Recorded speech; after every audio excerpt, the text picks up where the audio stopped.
Want to travel the world far and wide? Then a great way to do so is on a round-the-world trip.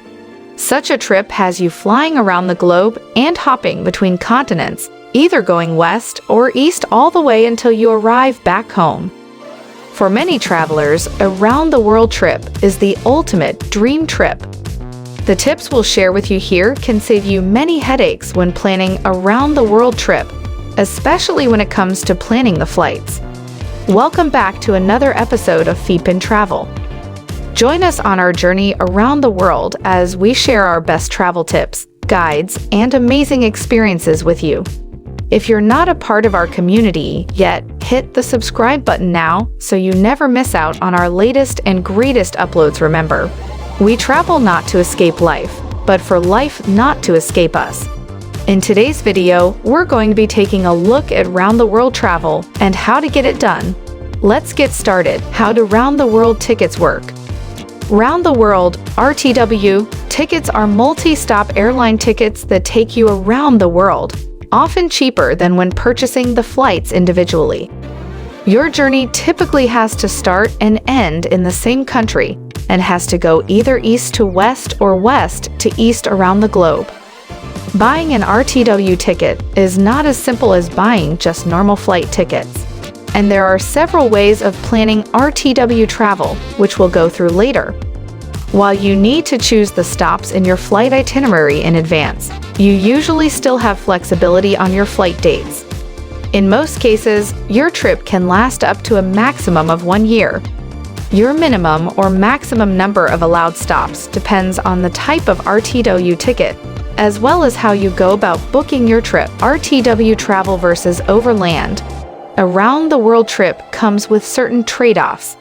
If you're planning a gap year, a round-the-world trip, or a career break, then you have an important choice to make. Will you go wide and travel many continents, or will you focus on a single one? Both can give you a totally different experience. Round-the-world travel is typically structured around a round-the-world (RTW) ticket. These trips are all about variety, circling around the globe within a maximum of 1 year. An example of an eastward round-the-world route starting in London would be flying to New York, then Los Angeles, Fuji, Sydney, Singapore, Bangkok, and back, which can be all on a single flight itinerary. Overlanding is very different as it has you traveling by bus, train, or personal transportation through a region. You only fly into your endpoint and fly back home at the end of your journey. Sometimes your starting and endpoint will be the same. This is common in Southeast Asia, for example, where trips often start and end in Bangkok or Singapore. Sometimes the starting and endpoints will be different. This is common in Latin America, where someone might start north in Mexico City or Bogota and end the trip south in Buenos Aires or Rio de Janeiro. Here are some of the pros and cons to keep in mind. Round-the-world travel gives you the most variation. You'll visit different destinations on several continents. Typically good value for money for flights. Since you are buying your flights as one big package, the total price can be attractive, but can be more expensive overall. Most round-the-world routes go through expensive, developed countries. Common hubs like New York, Los Angeles, or Sydney will have you splash your cash. Needs more backtracking. You often need to backtrack to your last airport to go to your next stop. This can be costly or time-consuming. For example, perhaps you land in Sydney, then go to Melbourne and the Gold Coast, but you won't be able to continue your trip from Brisbane. You will have to go back to Sydney again. More upfront planning. Planning one grand journey with many international stops is a bit more involved than just going to one region. Need to pack for multiple climates. Packing light can be more challenging, as you will likely need clothes for both summer and winter conditions. Overlanding regional trip. Potentially cheapest cost of travel. Popular overland backpacking routes like the Banana Pancake Trail in Southeast Asia, the Gringo Trail in Latin America, and Silk Route all go through low-cost countries. Deep instead of broad. It lets you cut deeper into the culture and see more within each destination, though also with less cultural variation between countries. Sense of a journey. By not flying, you can see landscapes transition gradually, gain a greater appreciation for distances, and see how places relate to each other. Psychologically, it can feel a bit more like a classic journey. Need to pack for one climate only. This makes packing a lot easier. Flexibility. The only things set in stone on an overland backpacking trip are your starting and end point, so you can adapt your route as you go. That said, on an RTW trip, you can also still change your flight dates and move things around a bit if needed, so which one should you choose? The answer is, of course, that it depends on your personal preferences. The appeal of a round-the-world trip is seeing the world in one go. Of course, that is never truly possible, but that's what a lot of RTW trips try to reach for.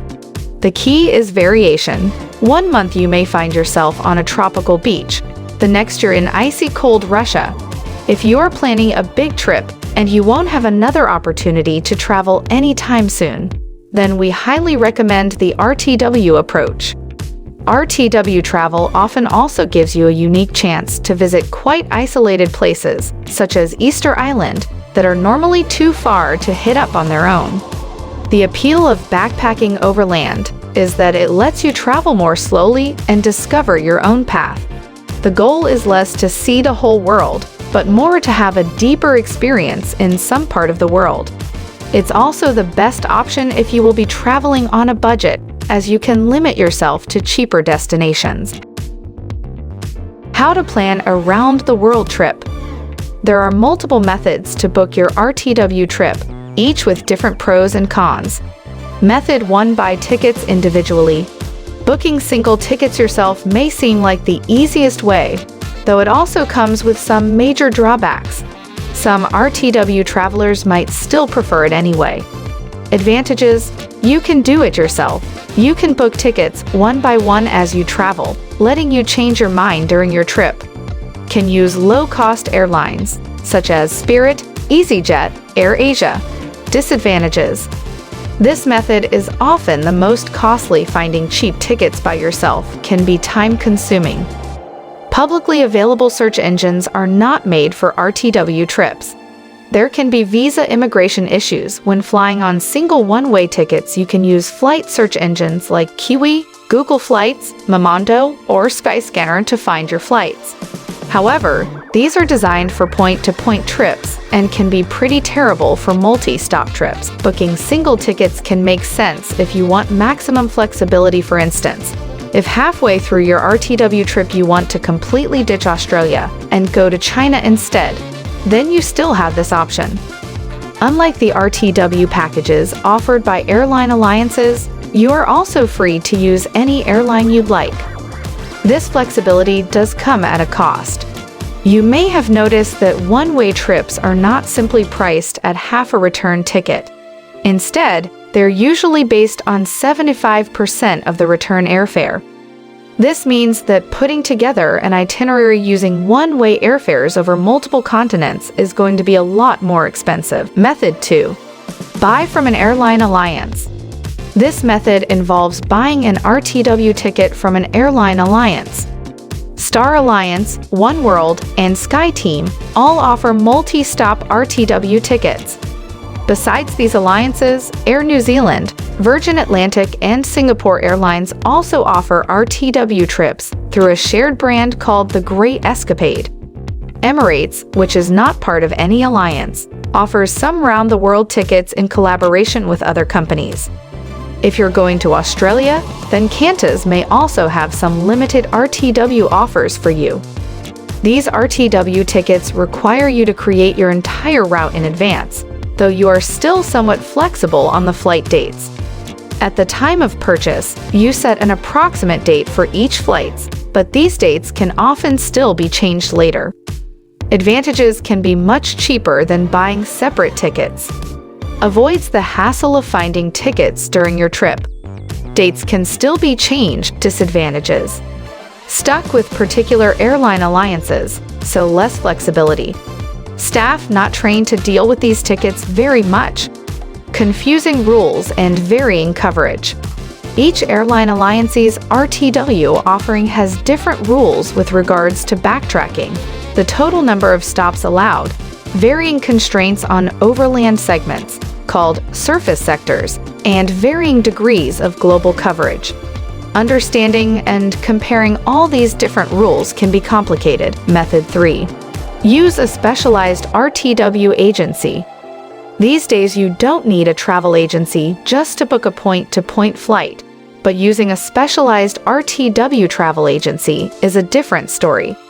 We once got a behind-the-scenes look at an RTW booking agency and sat next to one of their travel specialists as they put together an itinerary. We were simply blown away. They have advanced search tools that are unavailable to the public, and which literally take months to learn, and can spend hours finding the optimal itinerary for you. We usually like a do-it-yourself approach, but we were immediately convinced of the value you get from an RTW expert who can help you navigate the thousands of different options out there. Advantages: flights can be cherry-picked from any available airline, or combine an airline alliance RTW ticket with additional flights. Expert advice on your itinerary, overland sections, and cheapest or best options anywhere. Disadvantages: you still need to decide your destinations in advance, so choose well. An RTW expert can use surface sectors, overland segments, to reduce your costs and optimize your itinerary to go via cheaper routes. They can also advise you on unique RTW opportunities, for example, stopping by Easter Island or Polynesia, which for many people would normally be prohibitively expensive to fly to just on their own. There are a number of RTW specialist agencies, such as AirTrex in the US and Canada, Travel Nation in the UK and Europe, and Roundabout in Australia. If you want to easily plan your RTW trip, and especially if you want to do something a bit customized, we recommend checking these out. With that, we've reached the end of this video all about round-the-world travel and how to get it done. Do any of you guys want to plan your very own round-the-world travel trip? What would your look like? Get involved and let us know in the comments section down below. If you enjoyed this one and found it interesting, remember to leave a like on the video so we know to make more for you. Also, subscribe to Feetpin Travel for even more amazing travel content, just like this video. As always, thanks for watching. See you again soon in another episode.